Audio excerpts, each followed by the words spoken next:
वो लम्हा जब गुलाम ऑपरेशन थिएटर से बाहर निकला, ऐसा लगा जैसे वक्त खुद साकित हो गया हो।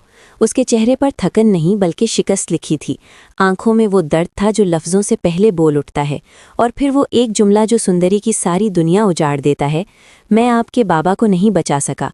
ये अल्फाज किसी तलवार की तरह उसके दिल में उतर गए। एक पल में सब कुछ बदल गया। सांस लेना मुश्किल हो गया, कानों में शोर सा गूंजने लगा, और सवाल ये नहीं था कि बाबा क्यों चले गए, बल्कि ये था कि सब कुछ इतनी अचानक कैसे हो गया। हकीकत ये थी कि उस दिन मेडिकल कैंप में जब सुंदरी अपने बाबा के साथ मौजूद थी तो गुलाम ने चंद ज़रूरी टेस्ट करवाने का कहा था, मगर बाबा ने साफ इनकार कर दिया। उनकी आंखों में एक अजीब खौफ था। वो जानते थे कि अगर बेटी को अपनी बीमारी का इल्म हो गया तो वो ये सदमा बर्दाश्त नहीं कर पाएगी। इसी खौफ के साथ बाप बेटी मेडिकल कैंप से पैदल ही निकल आए। गुलाम ने बहुत इसरार किया कि वो उन्हें घर छोड़ दे, मगर बाबा ने जिद में सर हिला दिया। शायद वो अपनी कमज़ोरी मानने को तैयार नहीं थे, मगर ज़्यादा चलने ने उनके जिस्म को तोड़ दिया। रस्ते में ही तबीयत बिगड़ने लगी। घर पहुंचते ही ब्लड प्रेशर खतरनाक हद तक बढ़ गया, और फिर वो लम्हा आ गया जब दिल ने साथ छोड़ दिया। सुंदरी की आंखों के सामने सब अंधेरा हो गया। तब उसे एहसास हुआ कि शायद डॉक्टर ठीक कह रहा था।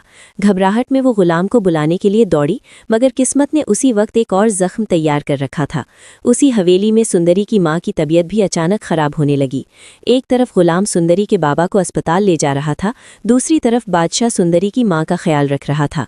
और यही वो लम्हा था जहां कहानी का सबसे बड़ा मोड़ छुपा था।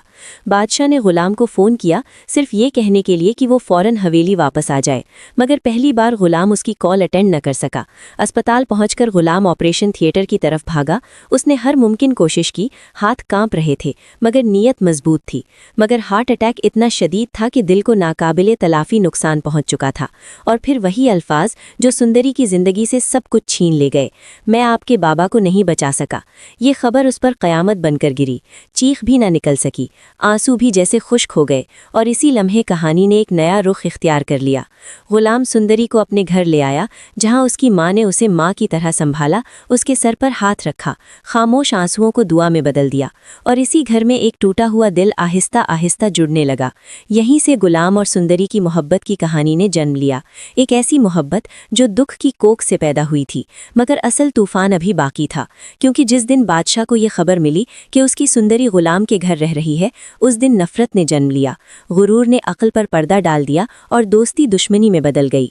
अब ये सिर्फ मोहब्बत की कहानी नहीं रही थी, बल्कि अना, इख्तियार और दिलों की जंग बन चुकी थी।